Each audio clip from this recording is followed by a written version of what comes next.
Okay, so we get to week 4, which is the second week on the 50s, or at least how I go about the class. Week 2 is on the 40s, week 3 and 4. Focus on the 50s. Now, we got into the Cold War at length last week. Um, so for this week, there are going to be two video lectures. One is on what was called the Proud Decade, which focuses more on economic and political realities. The second will focus on the civil rights movement in the 50s with some important background. So, the 1950s, the proud decade, economic prosperity and happy days. Now, later on in our nation's history, particularly in the late 60s and early 70s, we see considerable nostalgia in media, in TV, in movies, even in music regarding the 1950s. There are various reasons for this. Obviously, one is the prosperity of the era, the general peace, post World War II success. This was a proud time for us, and again, the proud decade, which we're going to get to in a minute. Happy Days was a TV show in the 70s. We're going to get to this later on because the focus on this nostalgia is not just about how good the 50s were, but how difficult, how challenging the 60s and 70s were. And for many, it was a look back on a more peaceful time, like I said, a more prosperous time, a happier time on what were called happy days. Now, Happy Days was a TV show, American Graffiti, a movie, each depicted small town United States, teenagers focusing on cruising in cars, the drive in, going to the malt shop, listening to the radio, chasing girls or boys. And these, of course, those were the tough things to do in the 50s. But the 1950s represented endless possibilities for the country. And for youth, at least, few responsibilities. And it's no coincidence that it is during the 1950s that we see this uptick in teenage culture, this whole new market, really, for producers. So again, we see this kind of, oh, look at this. There were endless possibilities. There were no responsibilities. It was about having fun. But the movie American Graffiti, if you've ever seen it, at the end, some realism does poke through. And for some, this really represented what the 1950s truly were. Because even though there's this, I don't want to say a facade of positiveness, there is some negativity behind it all. And this was for some the end of the good times. The 50s were the good times, and once the 60s came, the end of the 50s represented the end of that good time. Now, the movie is about post graduation. It's about this group of teenagers enjoying life, figuring out plans for the future, and the future really seems far away. Richard Dreyfuss chases Suzanne Summers around the whole night in her T-Bird. He can never quite catch up to her, and the chase is part of the story, part of the fun, but again, there's a symbolism here. Whereas Suzanne Summers eludes Dreyfus, in some ways the goals of these youths are also eluded. In the end, they each go their separate ways. Some go to college. And at the end, of course, they do here's what happens to this character. And one of the main characters goes to Vietnam and dies. Thus, his life ends on a sour note, and the movie on a sour note, and a realistic one as well. And I think one of the things you can look at this is kind of the misplaced nostalgia of the 1950s, because again, it was a great time for many people, but some people were definitely left out. And again, this sense that even during these positive times, we do have some negativity come about. So, to move beyond American Graffiti and Happy Days, The Proud Decade. Now this was a work by John Patrick Diggins. It focused on the 1950s. Dickens pointed out that most Americans were non-political at the time. They focused on their own lives. Depression and war had exhausted the nation. Folks simply wanted to enjoy what they could. They wanted to return to normalcy, to simplicity. I would argue this is part of the reason that Truman would be so popular, as well as Eisenhower. I mean, Truman was very much a moderate. Eisenhower was a moderate. They did not call for major change. And American people appreciated this because, again, of all the negative actions that had happened over the previous couple decades. Now, notably, this was also a time of little creativity, but most peaceful times are of little creativity. I have a quote from Orson Welles here, which I think very much, I used to use this in the Renaissance and Reformation class. You'll see why in a minute, but it really, I think, reflects the 1950s quite well, too. In Italy, for 30 years under the Borgias, they had warfare, terror, murder, and bloodshed, but they produced Michelangelo, Da Vinci, and the Renaissance. In Switzerland, they had brotherly love. They had 500 years of democracy and peace. And what did that produce? The cuckoo clock. So the 1950s, again, a time of great growth. Personal income grew steadily, 3.9% by 1960. The nation's economic growth, 4.7% between 1950 and 1958. There was comfortable living for the vast majority. Creature comforts came about. Even rural areas now enjoyed electricity and the appliances that went with them. We also see a population increase, and this is, of course, known as the baby boom. 1940, 130 million. By the mid 1950s, 165 million. So, again, a significant increase, and this will only go on. And this is part of what defines the 1960s, because it's this post-war baby boom that leads to an increase in the number of people who go to college in the 1960s. And with this increase of people, we also have an increasing diversity of people that go to college. We have more people going to college than ever before. They have more interests. And again, this is what leads to the proliferation of important subjects such as history. Rather than just great white man history, we have social history, we have cultural history, we have African American history, women's history, Native American history, et cetera, et cetera. So this baby boom makes a big impact that way. Obviously, it provides for more markets, more people to buy stuff. It allows for more people to produce more stuff later on as well. So the baby boom, again, is impactful in many ways. Living space. Taking the World War II class, you know, Lebensraum, the idea of living space that was important to Hitler. Well, in the United States after the war, there was a need for living space as well. Of course, we didn't go around declaring Anschluss with Canada or anything. But we would find new ways for people to live and how they would live. For example, as many as 2 million couples lived with their families after the war. So we're going to get to this a little bit later, but this would, of course, lead to the rise of the suburbs. The suburbs would really begin in the United States at the end of the 19th century, but it is during the 1950s where it really begins to expand. And these suburbs would recapture the ideal of rural life. For example, you had subdivisions named Crystal Stream, Robin Meadows, Stony Brook. I live in Roanoke. More on the suburbs later, but again, by the end of the 1950s, 1/4 of the population lived in the suburbs. This was affordable housing. It promoted consumerism. Women became more involved with community affairs because they had appliances, et cetera, that saved them time on housework. So they became more active in their community. This also gave them time to consume more, and this is where we see things like Tupperware parties emerge. Social life increased for many, and these suburbs provided built-in communities in many ways.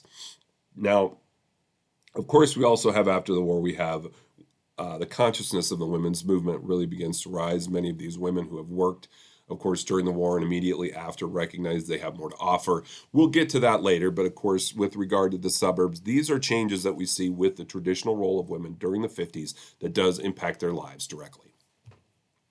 The suburbs also emphasize the importance of the automobile. People had to drive into work. They could no longer walk to work. They might not be able to take a bus. The buses did not always go to the suburbs. 1 in 7 workers held jobs connected to the auto industry by 1956. Think about that. 1 in 7 American workers. A couple of the unfortunate things we see with this: waste and conspicuous consumption. Often the spectacle of waste becomes a sign of status.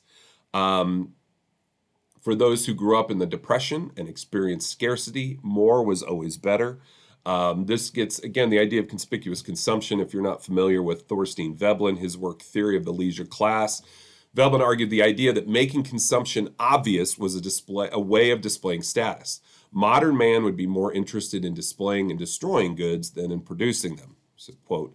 But again, the idea of conspicuous consumption, the more that I show you that I can consume, the more you realize my status. And for many, for one perfect example of conspicuous consumption, Veblen wrote his at the end of the 19th century, but it certainly applies to the 1950s. For example, a woman who might wear a hoop dress. That would prevent her from doing any actual physical work. I mean, it logistically prevented her from doing the work. What this showed was, hey, I am so high on the status level that I can't work. Not only do I not work, but I physically cannot work. Pecuniary emulation, another of Veblen's ideas, would come into play in the 50s. The desire to do what others do, to buy what others buy, to look similar or somehow better via these purchases, via consumption, display, etc. Pecuniary emulation. It's in the name. Advertising played its role in all this consumerism, of course. Television ads especially told folks what would make them happier, what would make them the model of who to be and what to do, and how to make others jealous of them. As a matter of fact, it is the 2-minute warning. If anybody's an NFL fan, this was actually created to allow more commercials during NFL games. The credit card, the department store card also play a role. Folks simply could charge for their goods. The Diners Club allowed folks to go to swanky restaurants but not have to pay cash. Simply hand off the status-driven Diners Club to pay and you're on your way. This did lead to stress as well. Drinking rose as well as prescription drug use. The Milton became popular. It had no medicinal value, but it helped people relax. Some, like Diggins, provide a rather rosy view of the 1950s, acknowledging the negatives but focusing on the positives. Other historians would become more critical. Douglas Miller and Marion Novak, in the 50s, The Way We Really Were, argued that this was a precarious prosperity that was plagued by waste, pollution, poverty, and the threat of nuclear annihilation. Contemporaries also criticized the decade. Historian Eric Goldman said, quote, "Goodbye to the 50s and good riddance, the dullest and dreariest in all our history." Columnist William Shannon said, quote, "The Eisenhower years have been years of flabbiness and self-satisfaction and gross materialism. The loudest sound in the land has been the oink and grunt of private hoggishness. It has been the age of the slob." Somebody's a little jealous or something. I don't know. Socialist Michael Harrington called the decade, quote, "a moral disaster, an amusing waste of time." Harrington's work on The Other America would open many eyes at the beginning of the 1960s. Novelist Norman Mailer, many who have, of course, are familiar with him, would say, quote, "one of the worst decades in the history of man." And not any hyperbole there at all, right? Certainly a boring decade, again, an uncreative decade, but for some who had weathered the Great Depression, the issues with World War II and its aftermath, a little nothingness probably was quite welcomed. You can look at these critics, again, there are legitimate criticisms, which we're going to get to, but was it all too much? Why might these folks be so discontented? They had everything they wanted. Was all this really so bad? So let's get to the economics of the time. One of the keys we see with the 1950s is the rise of a middle class. Now, where does the middle class come from? Earlier in our history, even going back to the first few centuries of our nation's existence, we have the need for artisans. In Middle Ages, there were those who worked, those who played, and those who fought. I'm sorry, those who prayed and those who fought. Those who fought were, of course, highest up socially. Well, those who prayed, the priests, etc., ministers, those were the highest up in society, and they often did not have to pay the same taxes, follow the same laws. Those who fought, of course, were those who controlled medieval communities, etc., and those who worked, of course, were on the lowest level. As this time then progresses into the later Middle Ages and the age of modernity, we have this development of a middle class. We have artisans. We have service workers, for example. So these things begin to develop.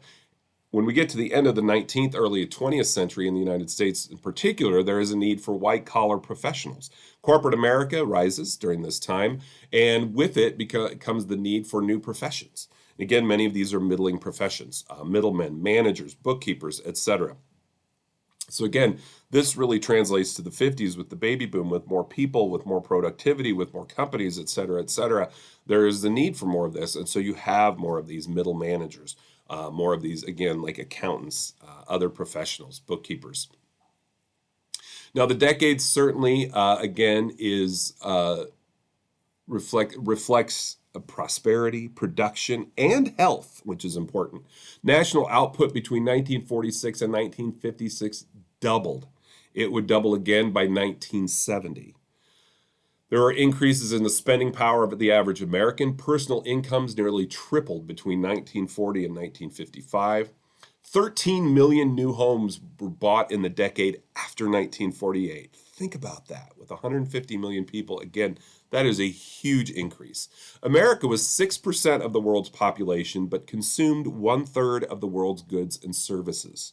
As 6% of the population, it made no more than two-thirds of the world's manufactures. So think about that. We're consuming, but we're also producing.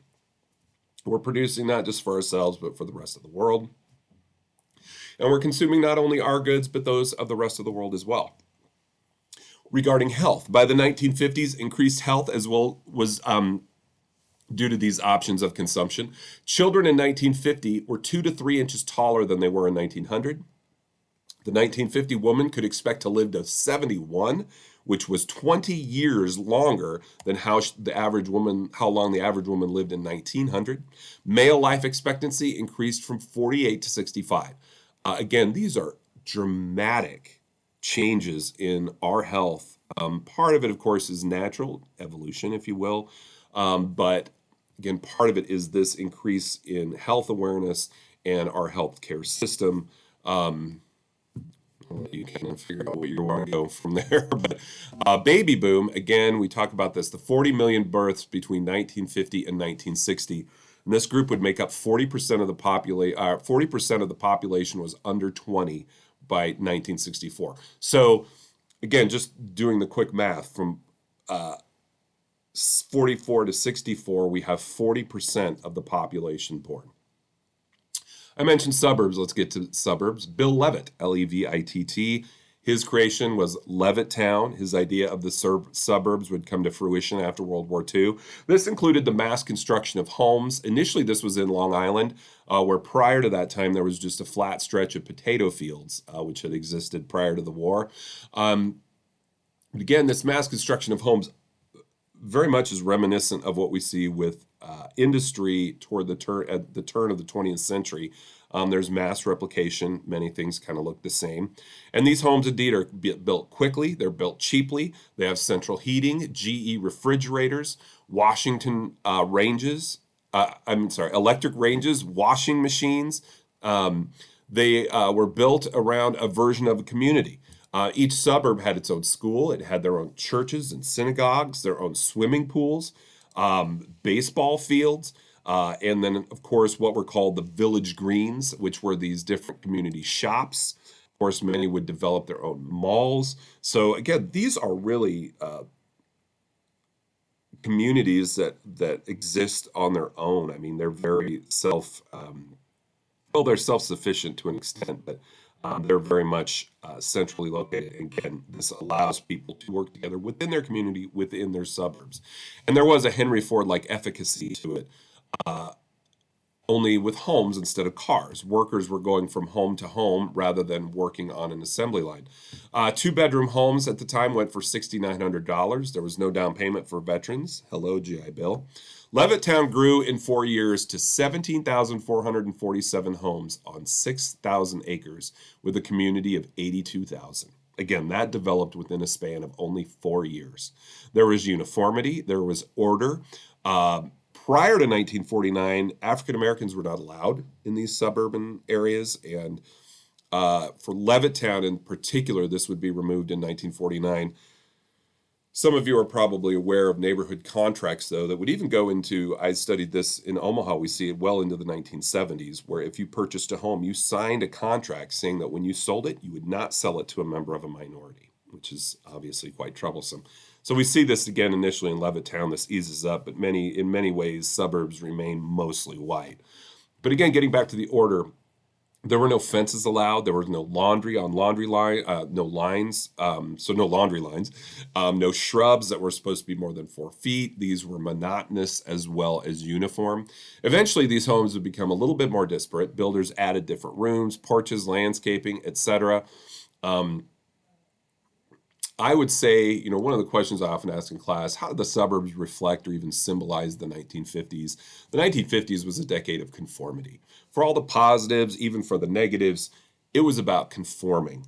Obviously, we see this with the Cold War culture, and the Cold War certainly plays a major role with this conformity. But the 1950s were really not a time of adventure, of challenging authority. We're going to get to a few voices that do challenge authority, but for the most part, it is about conformity. One book I would mention to you, Streetcar Suburbs, and then Kenneth Jackson's Crabgrass Frontier. These are two works, I'm sorry. Jackson's Crabgrass Frontier is an interesting comparative analysis of American suburbanization with that of other countries. Now, his work ultimately shows that American suburbanization was one of progress. It provided more living space, a return to nature, avoidance of congestion of cities, and people living in close proximity. And it is noteworthy to mention here, for those who may not be familiar with long-term history, but for centuries, the city was associated with dirt, with filth, with immorality, with a lack of hygiene. In Europe, especially in the preceding centuries, the 16th, 17th, 18th centuries, if you lived in the city, it was kind of a put down, if you will. Those, again, who could enjoy more wealth, more privilege, moved to the countryside to get away from that congestion. And you see that here in the 1950s in the United States as well. Lives were centered around the family. They were centered around leisure rather than work. Ultimately, his thesis is quite critical, though. He focuses on racial divisions, for example, which definitely existed. But his work, even if ironically, shows that this movement was one of progress. Again, he's quite critical, claiming that people did not get together like they used to, when in actuality, his book proves just the other. So, but again, one way that you look at the suburbs was the conformity, particularly with Levittown, that very much defines the decade. Now, as I mentioned, though, there wasn't underground. Voices of protest did begin to emerge in literature and film. One example, Ralph Ellison and his work, The Invisible Man, which reflected the plight of African Americans. The most noteworthy quote, "I am an invisible man. I am invisible, understand, simply because people refuse to see me." I'm going to mention him briefly as well when we get to the lecture on the civil rights movement. We see the romanticization of the rebel. Think about the movie Rebel Without a Cause. Try not to think about the acting of James Dean, but again, the movie as a whole really portrays, wow, look at this cool rebel. J.D. Salinger's Catcher in the Rye, of course, a revolutionary work, dealing again with this rebelliousness.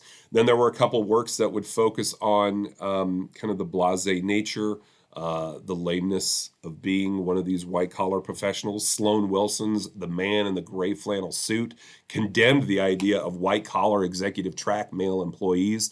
William White's The Organization Man did the same thing. One thing I would add with these two, I don't really get into it here. We'll get into it a little bit in the 60s when we talk about the women's movement. But much is made of women's roles in the 1950s and prior. And indeed, there is this the sphere of domesticity is what it was called. And there was definitely a separation of duties. Women were expected to do certain things, and certainly this minimized what they were able to do on a larger social level. But it's also important to recognize, I'll probably catch a lot of flack for this, but men were also relegated to specific roles. They had to fulfill these roles. There was quite a bit of pressure upon them. I'm not saying they had it more difficult. I think women had it more difficult because they were not allowed to leave the home as much. They were not allowed to show what they could truly do. But men also were relegated to these roles. Men were also very much pressured into doing specific things. And again, you see that a little bit with the works of Wilson and White. So we've got literature and film. I would also look to rock and roll. Now, rock and roll begins to emerge during this time. Of course, we think of Elvis Presley today. He doesn't really seem that dangerous.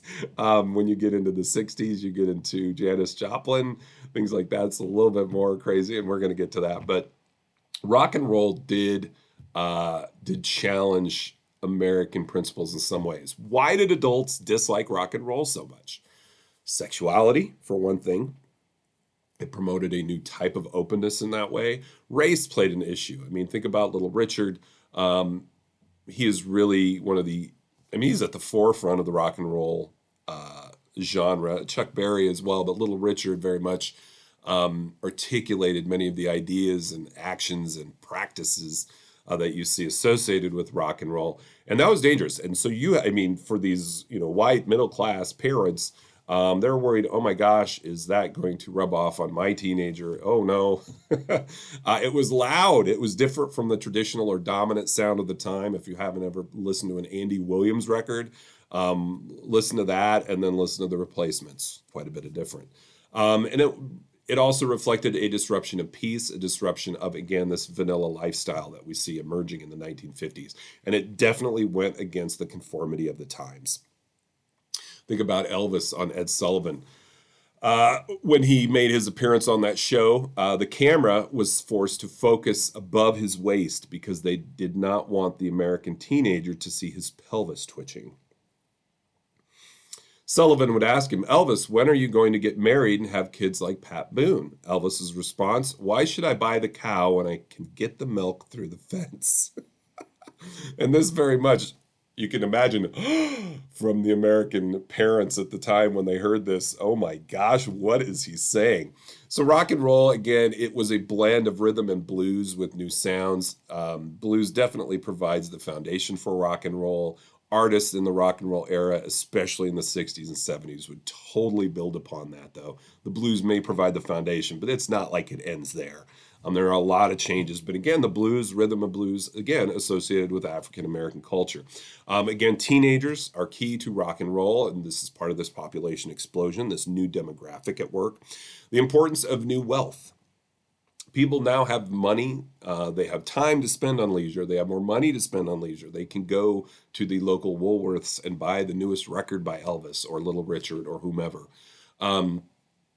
I mentioned Elvis, I mentioned Little Richard, and of course, there is the fear that is associated with this. Speaking of fear and irrational paranoia, you have a movie like Reefer Madness, which drummed up all kinds of hysteria about the use of marijuana. And it's kind of funny because we still see some of this paranoia, which is just completely irrational regarding marijuana. And I often kind of look back to Reefer Madness and some of the crazy claims in that. Certainly not saying that marijuana is this ideal, perfect thing, but some of what you see in the 50s is just complete ridiculousness. Now, not everyone was happy. Like I said, not everyone was benefiting from the nation's advances. Not everyone was included. I had mentioned Harrington earlier in his work, The Other America. John Kenneth Galbraith would also point out the impact of poverty. Harrington's The Other America was quite revolutionary. It came out in the beginning of the 1960s, and it showed what was going on in Appalachia. There were many people who did not have electricity, who did not have modern conveniences, and they lived in extreme poverty. It focused on the migrant worker, and there were many migrant workers in the South, and this opened up the eyes of many who just kind of fell back on the prosperity of the 50s and thought, oh, well, everybody's happy. Harrington shocked America with that film. African Americans are obviously still marginalized. We're going to get to the civil rights movement, but they are in many ways still prevented from taking equal opportunity, even though we see some changes. I had mentioned that article. We do see some changes before and during World War II and then after World War II, but it's very minimal, and African Americans are very much left out. Think about any TV shows you watch from the 1950s. Very rarely do you see African Americans emerge in these. I'm a big fan of the Dick Van Dyke Show, which ran from 1960 to 1963. I remember two African American characters. Each of them was part of a larger joke. It wasn't making fun of African Americans, but they were part of the joke. So again, even in the 60s, you kind of see this. And Hollywood was still quite liberal at that time. Maybe not as liberal as it is today, but the fact that they were, again, excluding tells you quite a bit. Another group of people, the LGBTQ crowd, there are many homosexuals in the 1950s that we know about today that could not share this at the time. Actors like Rock Hudson, Cary Grant, John Gielgud, Raymond Burr, who would play Perry Mason, both the husbands of the TV show Bewitched. Even going into the 60s, the father of the Brady Bunch, of course, Anthony Perkins, who played Psycho, was homosexual. And I had mentioned in a previous video lecture, Roy Cohn. And I'm going to return to him and talk to him for a little bit here because Roy Cohn's experience very much reflects what homosexuals in the 1950s and even in the early 1960s had to go through. Really, 70s, 80s, and 90s. What we see today with the openness of the homosexual culture is a radical departure from what it was in the past, and it's very welcomed, obviously, because you had, for centuries, people who were not allowed to be themselves or to say who they were. And part of when we get to the 60s and the New Left and the changes we see with activism, we will include the gay rights movement. But Roy Cohn, getting back to Cohn, C-O-H-N, he was an attorney who worked diligently for conservatives and conservative causes over the years. He worked with McCarthy, which we talked about last week. He fought lawsuits for the rich and famous. He was a lawyer for the mob. He defended Roman Catholic Archdiocese and Francis Cardinal Spellman. Think about that, a homosexual lawyer who defends the Catholic Church. Again, he cannot be who he wants to be.